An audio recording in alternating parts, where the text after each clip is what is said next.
Hello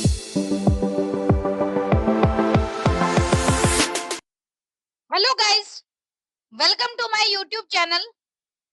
आज की class में हम लोग पढ़ने वाले हैं फ्लो ऑफ कंट्रोल के बारे में। फ्लो ऑफ कंट्रोल बेसिकली क्या होता है? किसी भी प्रोग्राम स्टेटमेंट का ऑर्डर ऑफ एग्जीक्यूशन होता है कि जो प्रोग्राम का स्टेटमेंट है वो किस ऑर्डर में एग्जीक्यूट कर रहा। अगर हम सिंपल लाइन में डिफाइन करना चाहें तो हम कह सकते हैं flow of control refers to the order in which statements are executed in a program। अगर हम प्रोग्राम के जो फ्लो की बात करें तो बेसिकली तीन तरह का फ्लो होता है। एक हमारा सीक्वेंशियल फ्लो होता है, एक कंडीशनल फ्लो होता है और एक इटरेटिव फ्लो होता है।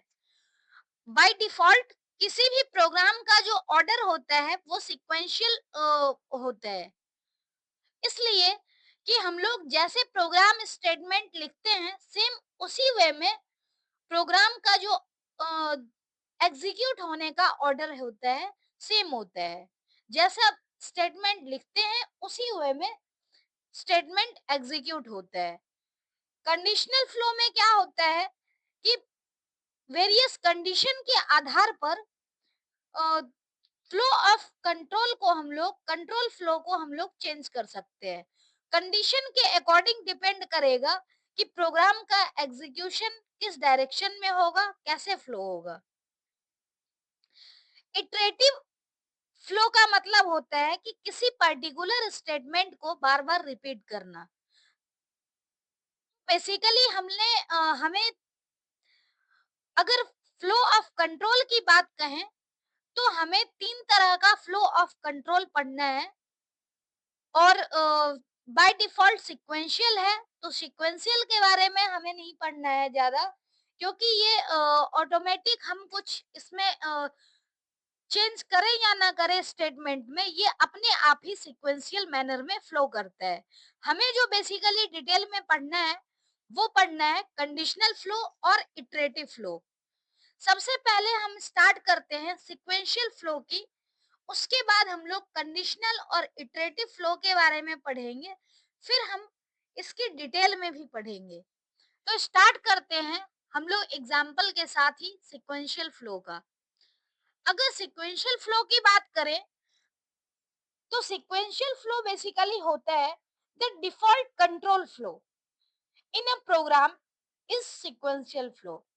मतलब डिफॉल्ट मैनर में अगर कोई प्रोग्राम एग्जीक्यूट करता है तो उसे हम सीक्वेंशियल फ्लो कहते हैं।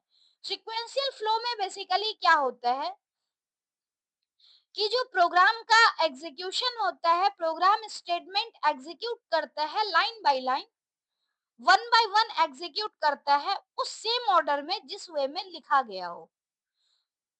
यहाँ पर एक एग्जांपल दिया गया है जिसमें फर्स्ट स्टेटमेंट है x equal to 6, y equal to 7, z equal to y minus x और प्रिंट करना है z की वैल्यू। सबसे पहले यहाँ पर क्या हो रहा है, x में 6 की वैल्यू असाइन हो रही है।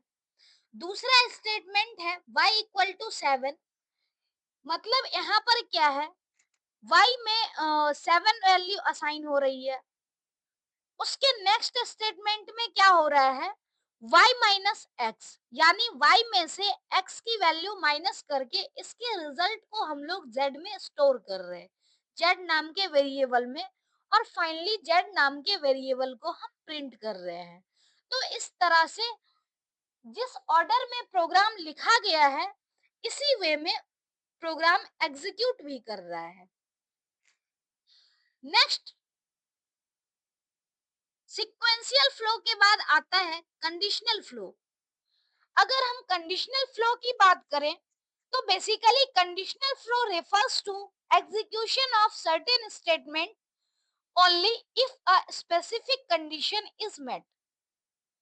कहने का मतलब है कंडीशन फ्लो में एग्जीक्यूशन जो है वो बेसिकली कंडीशन के ऊपर डिपेंड करता है। अगर कंडीशन ट्रू होगी तो पार्टिकुलर स्टेटमेंट एग्जीक्यूट करेगा।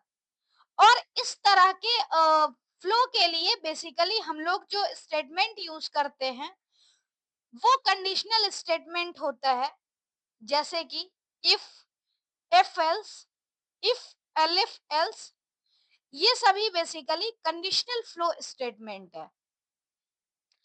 हम लोग को इस कंडीशनल स्टेटमेंट के बारे में एक एक करके डिटेल में भी पढ़ना है, लेकिन उससे पहले हम एक कंडीशनल फ्लो का एग्जाम्पल देखते हैं।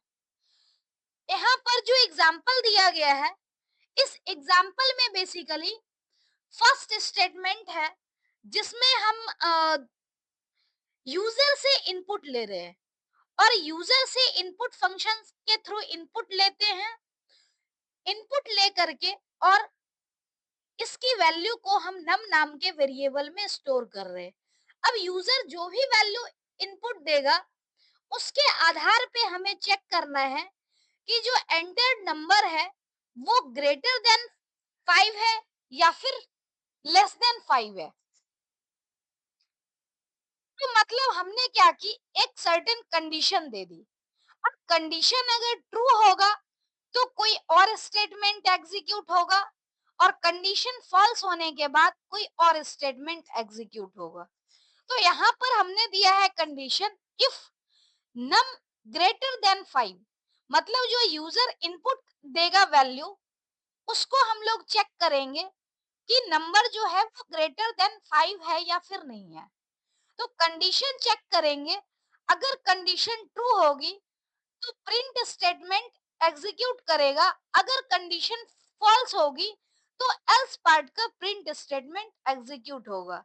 तो सेम यहाँ पर है, अगर हम आउटपुट को ध्यान से देखें तो यूजर के द्वारा एक नंबर एंटर किया गया है 55 और 55 को जब हम कंपेयर कर रहे हैं 55 ग्रेटर देन 5, तो दो ही पॉसिबिलिटीज है, आइदर कंडीशन ट्रू होगी या फिर फॉल्स होगी। तो चूंकि इस केस में कंडीशन फॉल्स है, तो कंडीशन फॉल्स है, इफ का स्टेटमेंट एग्जीक्यूट नहीं कर रहा है और इसके बदले में यहाँ पर एल्स का स्टेटमेंट एग्जीक्यूट करेगा। अगर हम इस 55 की जगह सिर्फ एंटर कर दे 3, इनपुट अगर हम 3 दे दें यूजर के थ्रू, तो क्या होगा, फिर से चेक किया जाएगा इफ 3 ग्रेटर देन 5, मतलब नंबर की वैल्यू यहाँ पर 3 हो गई। तो इसमें कंडीशन क्या हो गया, कंडीशन ट्रू है। कंडीशन ट्रू होने पे फर्स्ट स्टेटमेंट एग्जीक्यूट कर रहा है। जैसे 55 के केस में क्या है कि हम लोग कंडीशन चेक कर रहे हैं, प्रिंट स्टेटमेंट 55 है जो कि 5 से ग्रेटर है, तो यहाँ पर आउटपुट प्रिंट हो रहा है नंबर इज ग्रेटर देन 5। अगर इस केस में नंबर जो है वो 3 होता तो कंडीशन चेक होता 3 ग्रेटर देन 5, तो 3 ग्रेटर देन 5 नहीं है, इसका मतलब क्या है, कंडीशन फॉल्स है। तो कंडीशन फॉल्स होने के बाद इफ का स्टेटमेंट एग्जीक्यूट नहीं कर रहा है और एल्स का स्टेटमेंट एग्जीक्यूट कर रहा है। अगर यहाँ पर 3 होता तो स्टेटमेंट का आउटपुट क्या आता, नंबर इज लेस देन 5। तो बेसिकली इस तरह से कंडीशनल फ्लो स्टेटमेंट जो है वो एग्जीक्यूट होता है कि हम लोग सर्टेन कंडीशन देते हैं, अगर कंडीशन ट्रू होगी तो इफ का ब्लॉक एग्जीक्यूट करेगा, अगर कंडीशन फॉल्स होगी तो एल्स का ब्लॉक एग्जीक्यूट करेगा। अब लास्ट टाइप जो है कंट्रोल फ्लो का, वो बेसिकली है इटरेटिव फ्लो। और अगर हम इटरेटिव फ्लो की बात करें तो इटरेटिव का मतलब होता है, इटरेशन का मतलब ही है रिपीटेशन, यानी सर्टेन कंडीशन के आधार पर particular statement, particular block of statement जो है वो रिपीट करता रहेगा। Iterative flow repeats statement in a block of code. Repetition or looping can be performed a fixed number of times or until a certain condition is met. This is accomplished through the use of iterative statement for and while. कहने का मतलब है कि जब भी हम लोग iteration की बात करेंगे तो इटरेशन मतलब होता है रिपीटेशन, और रिपीटेशन में ब्लॉक ऑफ कोड जो है वो पार्टिकुलर टाइम के हिसाब से या तो रिपीट करेगा कि नंबर ऑफ टाइम्स, कितने नंबर ऑफ टाइम्स हमें रिपीट करना है, या फिर सर्टेन कंडीशन के आधार पर रिपीट करना है कि जब तक कंडीशन ट्रू है तब तक स्टेटमेंट रिपीट होता रहे। और इसके लिए हमारे पास दो स्टेटमेंट है, फॉर लूप और व्हाइल लूप। अगर एग्जाम्पल देखें तो यहाँ पर एग्जाम्पल दिया हुआ है, name equal to input your name. मतलब इनपुट, हम लोग नेम इनपुट करवाएंगे यूजर से, और उसके बाद हमें चेक करना है कि उसमें जितनी बार भी रेंज में होगा उस नेम को हमें बार बार प्रिंट करना है। मतलब यूजर से हम इनपुट करवाएंगे और इनपुट करवाने के बाद हमें उस पर्टिकुलर नेम को नंबर ऑफ टाइम्स रिपीट करना है। सर्टेन कंडीशन के आधार पे हम लोग रिपीट करेंगे। तो यहाँ पर फॉर लूप बेसिकली क्या करता है, फॉर लूप की हेल्प से हम लोग एक फिक्स नंबर ऑफ टाइम्स किसी कंडीशन को रिपीट कर सकते हैं। जैसे यहाँ पर दिया हुआ है 4x in range. Range function basically क्या करता है, एक सीक्वेंस ऑफ इंटीजर क्रिएट करता है 0 to n-1 तक। यहाँ हमने रेंज 5 दिया है, इसका मतलब जो सीक्वेंस क्रिएट होगा वो 0 to 4 क्रिएट होगा, और इतनी ही टाइम क्या करना है, हेलो के साथ नेम को प्रिंट करना है। हर बार हम लोग क्या करेंगे, यूजर से इनपुट लेंगे, मतलब 5 टाइम ये रिपीट होगा। हेलो के साथ जो हम लोग नाम एंटर करेंगे वो नाम प्रिंट होता जाएगा। ऐसे ही ये तो basically fix number of times है। अगर इसी को हमें कंडीशन के आधार पे प्रिंट करना हो कि ये कंडीशन होना चाहिए और जब तक हमारा कंडीशन मैच करे तब तक जो वैल्यू है वो रिपीट होता रहे। सेम इसी चीज को हम लोग अगर चाहें तो व्हाइल लूप की हेल्प से कर सकते हैं। व्हाइल लूप में हम लोग नंबर ऑफ टाइम्स फिक्स करने की बजाय हम लोग कंडीशन को फिक्स कर रहे हैं। सेम यहाँ पर स्टेटमेंट है, name equal to input enter your name. जो फॉर लूप है उसमें रेंज फंक्शन बेसिकली क्या करता है, अपने आप ही 0 to n-1 तक एक सीक्वेंस क्रिएट करता है और इसके आधार पे value fix number of times repeat होती है। लेकिन अगर हम बात करें व्हाइल लूप में, तो व्हाइल लूप में कंडीशन के आधार पे रिपीट होती है। तो यहाँ पर हमने क्या किया, स्टार्ट किया i इक्वल टू 1, मतलब i की पहली कंडीशन जो हमने दी है वो 1 दी है। अब कंडीशन जब तक ट्रू रहेगा तब तक ये वैल्यू प्रिंट होती रहेगी। तो इसके लिए हमें क्या करना है कि हर इटरेशन में वैल्यू को हमें प्रिंट करना है, और प्रिंट करने के बाद आई की वैल्यू को हमें अपडेट करना है। जैसे while i is less than equal to 5, इसका मतलब क्या है कि हमने i की वैल्यू 1 ली है, अब ये रिपीट होता रहेगा। 1 के बाद 2, 2 के बाद 3, 3 के बाद 4, 4 के बाद 5, और 5 के बाद जैसे ही 6 होगा मतलब कंडीशन फॉल्स हो जाएगी, तो एग्जीक्यूट करना बंद कर देगा ये लूप। तो इस तरह से हम लोग व्हाइल लूप की कंडीशन देते हैं, प्रिंट करते हैं हेलो, और उसके बाद यूजर का जो भी नाम इनपुट होगा, नेम प्रिंट करते ही जो कंट्रोल है वो फर्दर नेक्स्ट लाइन में ट्रांसफर होगा, और ट्रांसफर होने के बाद i इक्वल टू +1, यानी i इक्वल टू i+1, तो i की वैल्यू अपडेट होती जाएगी और हर बार अपडेट होगी और ये लाइन यहाँ से रिपीट होता जाएगा। ये इटरेशन तब तक रिपीट होता रहेगा जब तक कंडीशन ट्रू है। तो इस तरह से इटरेटिव फ्लो काम करता है। तो बेसिकली ये तीन तरह का फ्लो ऑफ कंट्रोल था जो कि किसी भी प्रोग्राम में लागू होता है। एक था सिक्वेंशियल जो कि बाय डिफॉल्ट होता है, एक कंडीशनल होता है कि हम लोग कंडीशन के आधार पे किसी पार्टिकुलर ब्लॉक ऑफ कोड को एग्जीक्यूट कर सकते हैं, और एक होता है इटरेटिव फ्लो, जिसमें हम सर्टेन नंबर ऑफ कोड को सर्टेन कोड को नंबर ऑफ टाइम्स हम रिपीट कर सकते हैं या सर्टेन कंडीशन तक रिपीट कर सकते हैं।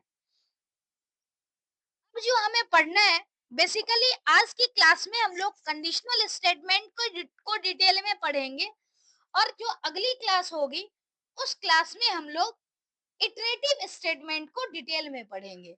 तो हम लोग स्टार्ट करते हैं आज का जो टॉपिक है, conditional statement. Conditional statement basically क्या कर रहा है कि स्पेसिफिक ब्लॉक ऑफ कोड को सर्टेन नंबर ऑफ टाइम्स या फिर सर्टेन कंडीशन तक रिपीट, सॉरी, इटरेशन में ये होता है। कंडीशनल स्टेटमेंट बेसिकली क्या करता है कि जो ब्लॉक ऑफ कोड है उसको एग्जीक्यूट करता है बेस्ड ऑन कंडीशन। हम लोग जो भी कंडीशन देते हैं, कंडीशन को चेक किया जाता है। अगर कंडीशन ट्रू हो तो सर्टेन ब्लॉक एग्जीक्यूट किया जाता है, और अगर कंडीशन फॉल्स हो तो जो फॉल्स वाले ब्लॉक में हम कोड को लिखते हैं, बेसिकली उसको हम लोग एग्जीक्यूट कर सकते हैं। In Python, conditional statements are implemented using keywords if else, if else, elif, else. इसको हम लोग डिटेल में पढ़ेंगे। उससे पहले कुछ टर्म्स हैं। बेसिकली बार बार एक वर्ड आ रहा है इंडेंटेशन और एक वर्ड आ रहा है ब्लॉक ऑफ कोड। तो सबसे पहले हम इस टर्म को जान लेते हैं। इंडेंटेशन बेसिकली क्या होता है कि लाइन के बिगनिंग में जो स्पेस है, उस बिगनिंग में दिए गए स्पेस को हम लोग इंडेंटेशन बोलते हैं। अगर यहाँ पर एग्जाम्पल देखें तो एग्जाम्पल में हमने लिखा है इफ, और इफ के बाद जो दूसरी लाइन है प्रिंट ए वाली और प्रिंट इनर ब्लॉक वाली, तो ये बेसिकली क्या है, इसकी इंडेंटेशन चेंज है, यानी हमने यहाँ पर स्पेस छोड़ दिया। इसका मतलब क्या है कि जब भी हम लोग कोई भी स्टेटमेंट को लिखते हैं और उसके आगे जितना भी स्टेटमेंट है, उस स्पेस के आगे बिगिनिंग ऑफ द लाइन में स्पेस रहे, तो इसका मतलब क्या है कि जो ऊपर की दी गई स्टेटमेंट है उसके अंदर बाकी के कोड लिखे हुए हैं। कहने का मतलब अगर हम इस एग्जाम्पल को देखें तो इस एग्जाम्पल में जो इफ स्टेटमेंट है, इफ स्टेटमेंट के अंदर ये दो स्टेटमेंट है प्रिंट वाली, जो कि प्रिंट ए लिख रहा है और प्रिंट इनर ब्लॉक लिख रहा है। तो ये तीन जो है, ये तीन एक ब्लॉक है, और इसी को दिखाने के लिए हम लोग इंडेंटेशन का यूज करते हैं कि जो हमारी इफ वाली स्टेटमेंट है उसके इनसाइड प्रिंट स्टेटमेंट है, दोनों प्रिंट स्टेटमेंट। नेक्स्ट लाइन को हम देखें तो जो नेक्स्ट वाली लाइन है उसकी इंडेंटेशन इफ के साथ ही है, मतलब इफ वाली जो इंडेंटेशन है वही सेम इंडेंटेशन जो है वो प्रिंट की है। इसका मतलब क्या है कि ये जो इंडेंटेशन है सेम लेवल पे है, तो इसकी जो कोड की मीनिंग भी है वो सेम लाइन पर ही होगी, इसका इंडेंटेशन डिफरेंट नहीं है। इसका मतलब जो ये कोड है प्रिंट वाली, प्रिंट आउटसाइड ब्लॉक वाली, ये इफ स्टेटमेंट के बाहर है। तो बेसिकली हम कोड को इनसाइड आउटसाइड दिखाने के लिए हम लोग इंडेंटेशन का यूज करते हैं, और इंडेंटेशन ये बताता है कि कौन सी कोड किस लाइन के इनसाइड है, और इसके लिए हम लोग बिगनिंग ऑफ द लाइन क्या करते हैं, प्रॉपर स्पेस लिखते हैं। अगर यही प्रिंट स्टेटमेंट कुछ स्पेस छोड़ करके यहाँ से स्टार्ट कर दिया जाता, तो इसका मतलब क्या होता कि इस स्टेटमेंट के अंदर ये लिखी हुई है, जो कि प्रॉपर तरीके से देखा जाए तो प्रिंट स्टेटमेंट के अंदर दूसरा प्रिंट स्टेटमेंट लिखना वो बिल्कुल ही सही नहीं है जब तक कि कोई कंडीशन ना हो। तो इस केस में इंडेंटेशन का एरर जनरेट हो सकता है। तो बेसिकली इंडेंटेशन का इंपॉर्टेंस है। यहाँ पर अदर लैंग्वेज में जैसे हम लोग कोड को इनसाइड दिखाने के लिए करली ब्रेसेस का यूज करते हैं, यहाँ पर करली ब्रेसेस की जगह पर इंडेंटेशन ही काम करता है। और जो नेक्स्ट टर्म है ब्लॉक ऑफ कोड, तो बेसिकली ब्लॉक ऑफ कोड क्या होता है? सेट ऑफ स्टेटमेंट होता है जिसको कि हम लोग ग्रुपिंग करते हैं और वो ग्रुप एक सिंगल यूनिट की तरह काम करता है। जैसे अगर हम इफ के साथ इस दोनों प्रिंट स्टेटमेंट की बात करें, तो ये दोनों प्रिंट स्टेटमेंट बेसिकली क्या है कि इफ के अंदर है। तो इफ, प्रिंट ए और प्रिंट इनर ब्लॉक, ये तीनों मिला करके एक ब्लॉक ऑफ कोड बनाता है। और ब्लॉक ऑफ कोड को आइडेंटिफाई करने के लिए ही हम लोग इंडेंटेशन का यूज करते हैं। तो शायद अब अच्छे से क्लियर हो गया होगा कि इंडेंटेशन और ब्लॉक ऑफ कोड का क्या मतलब है। अब आपको ज्यादा इजी वे में समझ में आएगा कंडीशन स्टेटमेंट और इटरेटिव स्टेटमेंट के बारे में, अगर आपको इंडेंटेशन का और ब्लॉक ऑफ कोड का कंसेप्ट क्लियर है।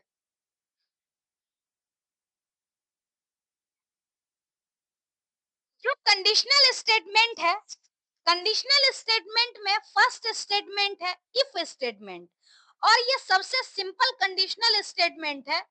इसमें बेसिकली जो प्रोग्राम का एग्जीक्यूशन होता है वो इफ स्टेटमेंट के आधार पर ही होता है। If statement block of code को तब एग्जीक्यूट करता है जब इफ की कंडीशन ट्रू हो। अगर हम इफ के सिंटैक्स की बात करें, तो हम लोग इफ के साथ कंडीशन लिखते हैं, और कंडीशन में अगर ट्रू होगा तो जो ये सेट ऑफ स्टेटमेंट है वो सेट ऑफ स्टेटमेंट एग्जीक्यूट करेगा। इसी चीज को अगर हम फ्लो चार्ट की हेल्प से देखें, तो फ्लो चार्ट बेसिकली यहाँ पर दिखा रहा है कि एक किसी प्रोग्राम में ये कंडीशन है, कंडीशन चेक हो रही है। कंडीशन चेक होने के बाद दो ही पॉसिबिलिटीज बनती है कि आइदर कंडीशन ट्रू होगा या फिर कंडीशन फॉल्स होगा। तो अगर कंडीशन ट्रू होगी तो इफ की बॉडी एग्जीक्यूट होगी, और अगर कंडीशन फॉल्स होगी तो जो ये कंट्रोल है वो जो कंडीशनल स्टेटमेंट है इसके बाहर आ जाएगा। तो इस तरह से basically if statement, if conditional statement execute करते हैं। अगर हम एग्जाम्पल की बात करें, तो एग्जाम्पल हम ले सकते हैं। जैसे हमारे पास एक एग्जाम्पल ये हो सकता है कि हमने एक छोटा सा प्रोग्राम बनाया और उस प्रोग्राम में हम लोग ये कर दें कि यूजर की एज चेक करें, और यूजर का एज अगर 18 या ग्रेटर देन 18 है तो वो वोटिंग करने के लिए एलिजिबल होगा। तो ऐसा एग्जाम्पल हम दे सकते हैं। यहाँ दूसरी कोई पॉसिबिलिटीज ही नहीं है, सिर्फ हमें यूजर का एज चेक करना है और एज के आधार पे यहाँ पर क्या होगा, जो आउटपुट है वो प्रिंट होगा। तो यूजर से हम लोग यहाँ पर एज इनपुट करवाएंगे। एज इनपुट फंक्शन की हेल्प से हम चेक कर रहे हैं और एंटर करवा रहे हैं, और इसकी जो वैल्यू है वो एज नाम के वेरिएबल में स्टोर कर रहे हैं। अब यहाँ पर क्या है, इफ स्टेटमेंट की हेल्प से हम कंडीशन देते हैं age greater than equal to 18। अगर age greater than equal to 18 होगा तो यहाँ पर कंडीशन जो है वो ट्रू होने के बाद दो स्टेटमेंट दे रखी है प्रिंट स्टेटमेंट में। एक है कॉन्ग्रेचुलेशंस और दूसरा है you are allowed to vote. तो यहाँ पर क्या है कि दोनों लाइन एग्जीक्यूट हो जाएगी और ये दोनों लाइन इफ स्टेटमेंट के अंदर है। तो बेसिकली इफ स्टेटमेंट इस तरीके से काम करता है। ये सबसे सिंपल कंडीशनल स्टेटमेंट होता है। नेक्स्ट अगर हम बात करें, तो नेक्स्ट स्टेटमेंट है इफ एल्स स्टेटमेंट। इफ में बेसिकली क्या था कि सिर्फ ट्रू की कंडीशन हमने दी थी, और अगर कंडीशन फॉल्स हो जाए तो फॉल्स होने पे कौन सा ब्लॉक एग्जीक्यूट होगा उसके लिए हमने कोई कंडीशन नहीं दी। तो इफ से एडवांस हमारा इफ एल्स है, और इफ एल्स में हम लोग बेसिकली क्या कर सकते हैं, कंडीशन देते हैं। अगर कंडीशन ट्रू है तो इफ का स्टेटमेंट एग्जीक्यूट होगा, और अगर कंडीशन फॉल्स है तो एल्स का ब्लॉक एग्जीक्यूट होगा। जो सिंटैक्स है वो कुछ इस तरह से होगा, इफ कंडीशन, हमने कंडीशन दी और अगर इफ का कंडीशन ट्रू होगा तो इफ के इनसाइड जो ब्लॉक है ये एग्जीक्यूट हो जाएगा। अगर हम बात करें एल्स स्टेटमेंट की, तो इफ का स्टेटमेंट जब यहाँ पर आउटपुट जो कंडीशन है वो फॉल्स हो जाए, तो कंडीशन फॉल्स होते ही ये तो स्टेटमेंट एग्जीक्यूट नहीं करेगा, लेकिन कंट्रोल ट्रांसफर हो जाएगा इल्स ब्लॉक के पास, और यहाँ पर इल्स ब्लॉक में जो भी स्टेटमेंट लिखा हुआ है वो स्टेटमेंट एग्जीक्यूट हो जाएगा। तो इस तरीके से हमारा इफ एल्स स्टेटमेंट काम करते हैं। अगर हम इसके फ्लो चार्ट की बात करें, तो फ्लो चार्ट बेसिकली इफ की तरह ही है, सिर्फ इसमें कंडीशन क्या है कि हमने फॉल्स कंडीशन के लिए भी एल्स पार्ट का जो ब्लॉक है, स्टेटमेंट है, उसको डिफाइन किया हुआ है। तो यहाँ पर अगर हम चेक करें इस फ्लो चार्ट को, तो इसमें क्या है कि एक कंडीशन है, एक्सप्रेशन है, उसको हम लोग चेक करेंगे। अगर कंडीशन ट्रू होगी तो दो ही पॉसिबिलिटीज बनती है। अगर कंडीशन चेक करेंगे तो दो पॉसिबिलिटीज है, आइदर ट्रू या फिर फॉल्स की। तो अगर कंडीशन ट्रू होगा तो इफ की बॉडी एग्जीक्यूट होगी, और अगर कंडीशन फॉल्स होता है तो एल्स की जो बॉडी है वो एग्जीक्यूट होगी। और दोनों ही कंडीशन में क्या है कि जो आइदर ट्रू हो या फिर फॉल्स हो, दोनों ही स्थिति में जो कंट्रोल है वो कंडीशनल स्टेटमेंट के बाहर ट्रांसफर हो जाएगा। अगर हम इसके एग्जाम्पल की बात करें, तो एग्जाम्पल बेसिकली क्या है, सेम हमने कंडीशन ली है, यहाँ पर भी सेम प्रोग्राम है, सिर्फ हमने डिफाइन किया है इफ का ब्लॉक और एल्स का ब्लॉक दोनों ही अलग अलग। यहाँ पर अगर हम ध्यान से देखें तो यूजर से इनपुट लिया जाएगा, यूजर से इनपुट लिया जाएगा एज का। अगर यूजर इनपुट यहाँ पर देगा तो एज जो है वो 18 से कंपेयर किया जाएगा कि ग्रेटर देन इक्वल टू 18 है या नहीं है। अगर ग्रेटर देन इक्वल टू 18 है, मतलब कि यहाँ पर प्रिंट आएगा कॉन्ग्रेचुलेशंस, और यहाँ पर प्रिंट आएगा you are allowed to vote. अगर कंडीशन फॉल्स हो जाए तो फॉल्स होने पे इल्स ब्लॉक प्रिंट होगा, you are not allowed to vote, you are not allowed to vote हो जाएगा। लेकिन अगर हम ध्यान से देखें तो यहाँ पे इफ एल्स का इंडेंटेशन सेम है और एक इंडेंटेशन प्रिंट का है। कहने का मतलब कि इफ के अंदर का स्टेटमेंट ये दोनों प्रिंट है, एल्स के अंदर का स्टेटमेंट ये प्रिंट है, लेकिन जो ये प्रिंट स्टेटमेंट लास्ट वाली है ये बिल्कुल बाहर है। तो मतलब कंडीशन ट्रू हो या फिर फॉल्स हो, दोनों ही स्थिति में ये वाली जो लाइन है वो एग्जीक्यूट होगी ही होगी। इस वाली लाइन के लिए डिपेंड करता है कि 18 वाली कंडीशन जो है वो ट्रू है या फिर फॉल्स है। ट्रू होगी तो इफ का ब्लॉक एग्जीक्यूट होगा, फॉल्स होने पे एल्स का ब्लॉक एग्जीक्यूट होगा, और प्रिंट थैंक्स वाली जो स्टेटमेंट है वो एग्जीक्यूट किसी भी कंडीशन में होगी ही होगी। तो बेसिकली ये दूसरे जो थे कंडीशनल स्टेटमेंट थे। अब तीसरा कंडीशनल स्टेटमेंट जो है वो हमें पढ़ना है, लेकिन उससे पहले एक हम लोग और भी देख लेते हैं एग्जाम्पल को। तो बेसिकली ये एग्जाम्पल है, इस एग्जाम्पल में हमें चेक करना है कि नंबर जो है वो 3 से डिविजिबल है या नहीं है। तो सिंपल सा एक प्रोग्राम हम बना सकते हैं इसी इफ एल्स का यूज करके। इफ एल्स में बेसिकली क्या है कि हम लोग दो ही कंडीशन निकल के आ सकती है, आइदर ट्रू या फिर फॉल्स। तो ट्रू के केस में क्या होगा कि जो वैल्यू है इफ ब्लॉक एग्जीक्यूट होगा, और फॉल्स के केस में क्या है एल्स ब्लॉक एग्जीक्यूट होगा। तो यहाँ पर यूजर से हम लोग एक इनपुट प्रिंट करवा सकते हैं, नंबर इनपुट दिया जाएगा, और यहाँ पे क्या है नंबर को हम लोग 3 से डिविजिबिलिटी चेक करने के लिए क्या है कि हम लोग 3 से डिवाइड करेंगे और 3 से डिवाइड करने के बाद इसकी जो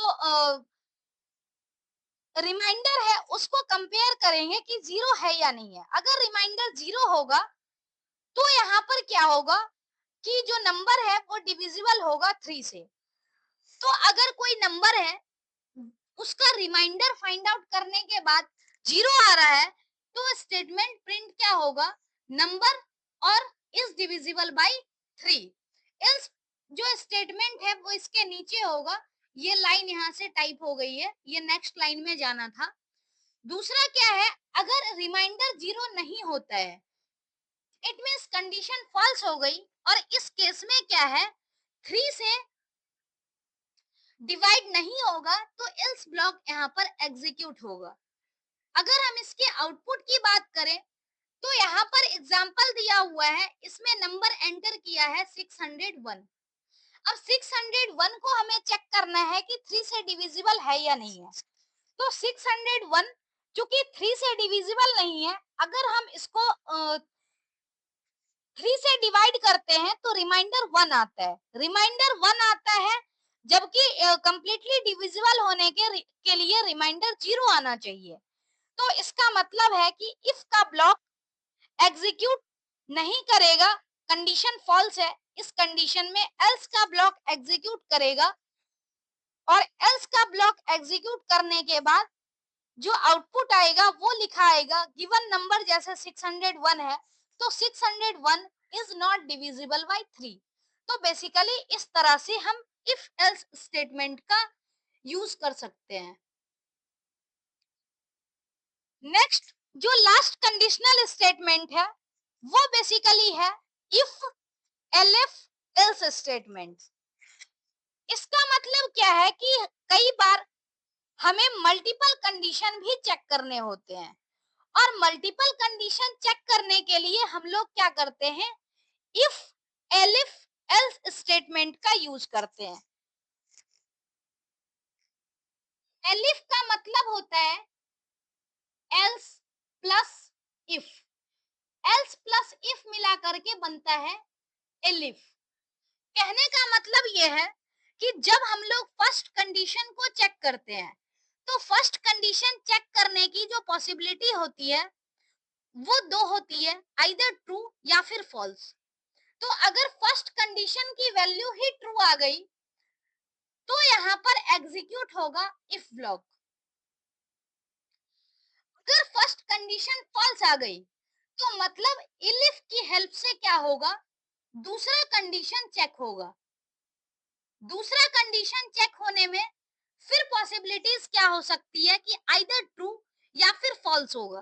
तो अगर ट्रू हो जाएगी तो फिर इफ ब्लॉक के अंदर जो स्टेटमेंट है वो एग्जीक्यूट होगा। इसी तरह से इसके बाद भी इफ स्टेटमेंट हो सकता है और सबसे लास्ट में हमें क्या करना है, एल्स की कंडीशन देनी है। एल्स की कंडीशन में क्या होगा कि जब सारे ही कंडीशन फॉल्स हो जाएं तो लास्ट में क्या होगा, एल्स का ब्लॉक एग्जीक्यूट हो जाएगा। तो बेसिकली इस तरह से हम लोग जब मल्टीपल कंडीशन देते हैं तो मल्टीपल कंडीशन के लिए इफ एलिफ का यूज करते हैं।